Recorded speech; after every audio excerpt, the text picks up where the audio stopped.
What's going on, guys? Welcome to another Bootcamp video. This is Bootcamp Day 6. In the last few videos, we've talked about creatives, campaign structure, campaign backend, and a bunch of other things. And in this video, we're going to hit on what everybody's probably been waiting for, data optimization. I'm going to touch on a couple of data points that I've mentioned in previous videos and some data points I feel like you guys should be aware of so that you can do better within your own campaigns. And I don't want to draw out this intro too long. Therefore, let's dive straight in. Like I said, we're going over data optimization today, and I want to take you through what it looks like in the actual ads manager. So within the ads manager, there's over 260 different ad metrics you can choose from. And I believe the exact number is around 280 something, but that's a lot. And as a business owner or somebody who owns an agency, it is difficult to know exactly which one of these 280 different metrics to choose from to make sure you're optimizing the right data points for your campaign. And on top of the 280 different data points, there are also custom metrics you can make for your own business to target specific things that is important to you. However, that's a topic for a different time. I want to take you through a couple of the most important data points that, regardless of the industry, you should be paying attention to. And before I dive into any of those, I want to reiterate what I've been saying for the past, I don't know how long throughout my content. And it's not just on YouTube, on my Instagram content as well. It is better to analyze 250 plus data points than to analyze nothing at all.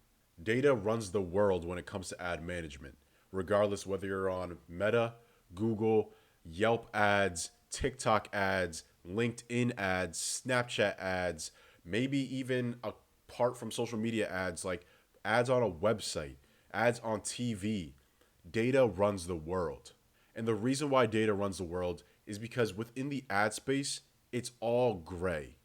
And by gray, I mean when you release an ad campaign, you may think it looks amazing, but to your audience, it looks horrible.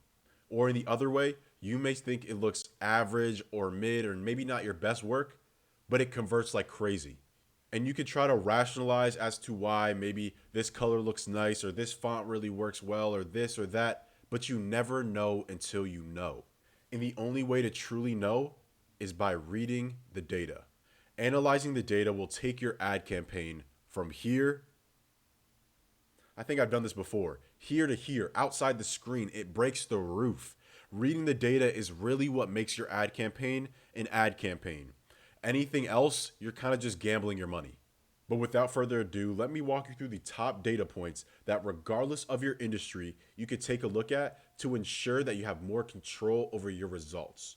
The first data point I might have mentioned a million times, your CTR.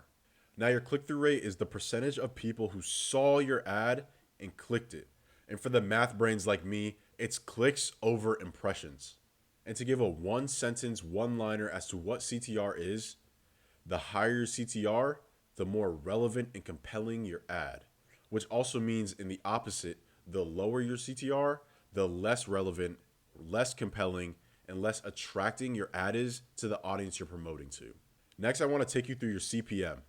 Now, I recently had a call with someone helping them improve their ads manager, and this was the center of the call. And because of that call, he understood what CPM actually was. And then once he had that firm understanding, he took it to his ads manager, and 2 weeks later, his results doubled. He went from generating 5 to 7 leads to 20 leads the next week. And it all came down to just understanding the data metrics, but specifically CPM. Essentially, CPM is how much you pay for 1,000 people to see your ad. CPM unabbreviated is cost per 1,000 impressions. And it essentially analyzes how much you're paying just to reach 1,000 people's eyes. This metric is great for measuring how expensive it is to reach your audience and also how to properly set your budget. Now, the next metric I want to take a look at is one that everybody knows, your CPR or your CPL. CPR and CPL unabbreviated is cost per result or cost per lead.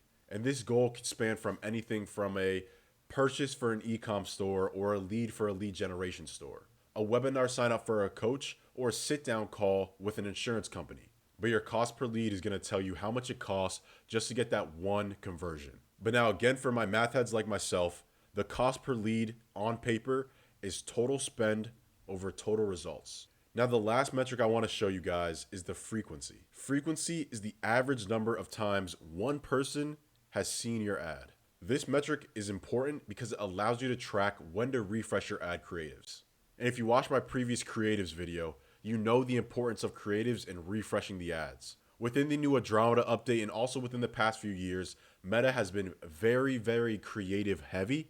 Therefore, you need to have a pipeline of creatives consistently refreshing, and your frequency is going to tell you the perfect time to do it. A good indicator that you need to refresh your ads is if your frequency is too high. That means people are going to start to ignore it because they see it a million times that it becomes background noise.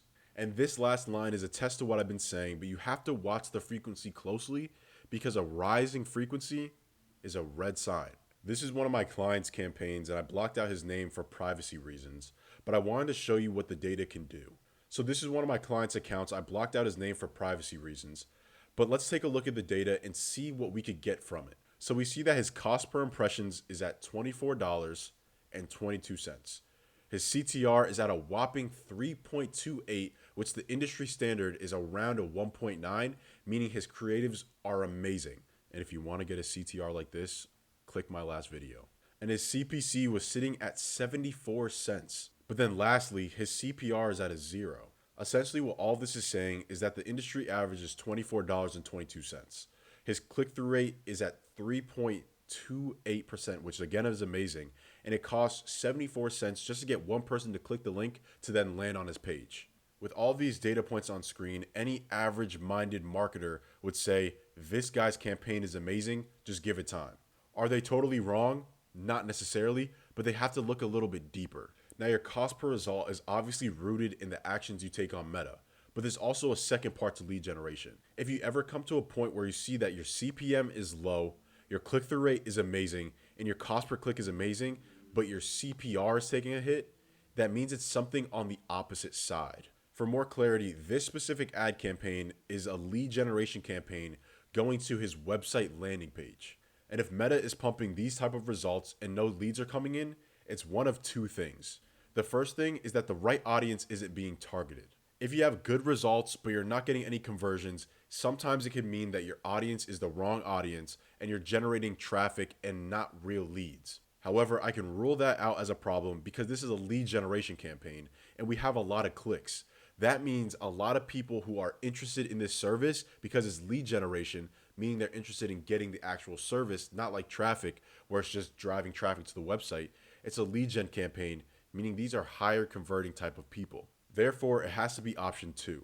Option 2 is that his landing page has some errors. And the errors can be anything from it takes too long to load on the page, creating drop off. A second error can be it's too difficult to find where to actually sign up and where the conversion is on the actual landing page.